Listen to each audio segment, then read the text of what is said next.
बादशाह अकबर के महल में बहुत सी कीमती और सजावटी वस्तुएं रखी थीं, लेकिन बादशाह के दिल के सबसे करीब एक फूलदान था जो उनका बहुत ही पसंदीदा था। एक सुबह की बात है, जब सफाई कर्मी उसे गुलदस्ते की सफाई करते वक्त उनसे महाराज अकबर का पसंदीदा फूलदान टूट गया। लेकिन जब बादशाह अकबर ने अपने महल में टहलने के लिए निकले तो उन्होंने अपने पसंदीदा फूलदान को अपनी जगह पर ना पाकर अपने दरबारी से अपने पसंदीदा फूलदान के बारे में पूछा कि यहाँ पर जो फूलदान पड़े थे वो कहाँ हैं। दरबारी ने कहा, सफाई कर्मी आते वक्त तो फूलदान वहीं पर पड़े हुए थे। तो राजा अकबर ने दरबारी को आदेश दिया कि उस सफाई कर्मी को बुलाया जाए। जब सफाई कर्मी को बुलाया गया तो सफाई कर्मी डर से कांप रहा था और जल्दी में उसे कोई बहाना नहीं दिखा। तो उसने महाराज से फूलदान के बारे में कहा कि वो उसे अपने घर सफाई करने के लिए ले गया है ताकि फूलदान की अच्छे से सफाई कर सकूं। ये सुनते ही राजा अकबर ने वो फूलदान तुरंत लाने का आदेश दिया। ये सुनते ही सफाई कर्मी और भी घबरा गया। उसने महाराज अकबर को सारा सच बता दिया। महाराज अकबर उसके झूठ बोलने के कारण उससे बहुत ही क्रोधित हुए और क्रोध में उसने सफाई कर्मी को अपने राज्य से बाहर निकालने का आदेश दे दिया। अगले दिन बादशाह अकबर की सभा में इस बात का जिक्र हुआ तो सभी ने कहा कि बादशाह, आपने बिल्कुल सही कहा। हम लोगों को कभी झूठ नहीं बोलना चाहिए, हमें सिर्फ सच बोलना चाहिए। लेकिन बीरबल बिल्कुल मौन थे। तो बादशाह अकबर ने उनसे पूछा कि तुम क्यों मौन हो। फिर तो बीरबल ने कहा, हमें कभी न कभी झूठ बोलना ही पड़ता है। ये बात सुनते ही बादशाह अकबर ने कहा, हमारे मंत्रीगण में एक झूठा व्यक्ति नहीं रह सकता। कृपया आप चले जाएं और मैं आपको फिर कभी नहीं देखना चाहता हूँ। इस बात पर बीरबल बादशाह अकबर से कुछ कहते पर बादशाह अकबर कुछ सुनने को तैयार ही नहीं थे और बीरबल को मंत्री पद से निष्कासित कर दिया।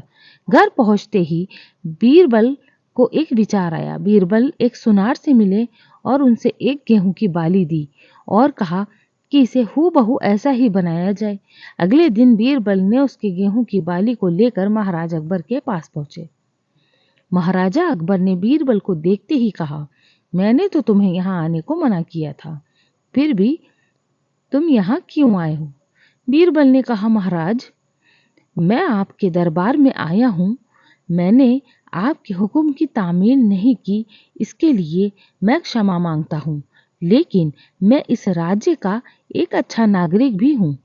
इस कारण मैं आपको एक बहुत ही अच्छी बात बताने आया हूँ जिससे हमारा राज्य पूरी दुनिया में सबसे धनी हो जाएगा। मुझे एक सिद्ध ज्ञानी पुरुष मिले, उन्होंने मुझे ये एक गेहूं की बाली दी और कहा इसे एक उपजाऊ जमीन पर लगाया जाए तो सोने की खेती होगी। ऐसा सुनते ही महाराजा अकबर ने अपने सारे मंत्रीगण को लेकर उपजाऊ भूमि की ओर प्रस्थान किया। अकबर ने वहां पहुंचे और बीरबल को आदेश दिया कि ये गेहूं की बाली को लगाया जाए। बीरबल ने कहा, महाराज, मैं ये बाली नहीं लगा सकता क्योंकि मैंने पहले ही कहा था ना कि मैं कभी न कभी झूठ बोलता ही हूँ और ये बाली कोई सच्चा पुरुष जिसने अपने जीवन में कभी झूठ न बोला हो उसी के लगाने से ही सोने की गेहूं की खेती हो सकती है, ऐसा सिद्ध पुरुष ने कहा था। बादशाह अकबर ने अपने सारे मंत्री से कहा कि कोई भी आकर के वो गेहूं की बाली लगा दे, लेकिन कोई मंत्री आगे नहीं आया। ये देखकर बीरबल ने कहा, महाराज, एक आप ही सच्चे इंसान हैं, कृपया आप ही इसे लगाएं। तो फिर बादशाह अकबर ने कहा, मैंने भी कभी ना कभी झूठ बोले ही हैं, इसीलिए मैं गेहूं की बाली नहीं लगा सकता हूँ। ये सुनकर बीरबल ने सारी सच्चाई बादशाह अकबर को बताई और बादशाह अकबर भी समझ गए कि हम जीवन में कभी न कभी झूठ बोलते ही हैं। इस कहानी से हमें ये सीख मिलती है कि हमेशा कोई भी बड़ा निर्णय लेने से पहले सोच विचार कर लेना चाहिए। साथ ही किसी के छोटे से झूठ के लिए उसको दोषी नहीं समझना चाहिए और किसी की छोटी सी भूल के लिए बड़ा दंड देना एक अच्छे व्यक्ति के विचार नहीं है।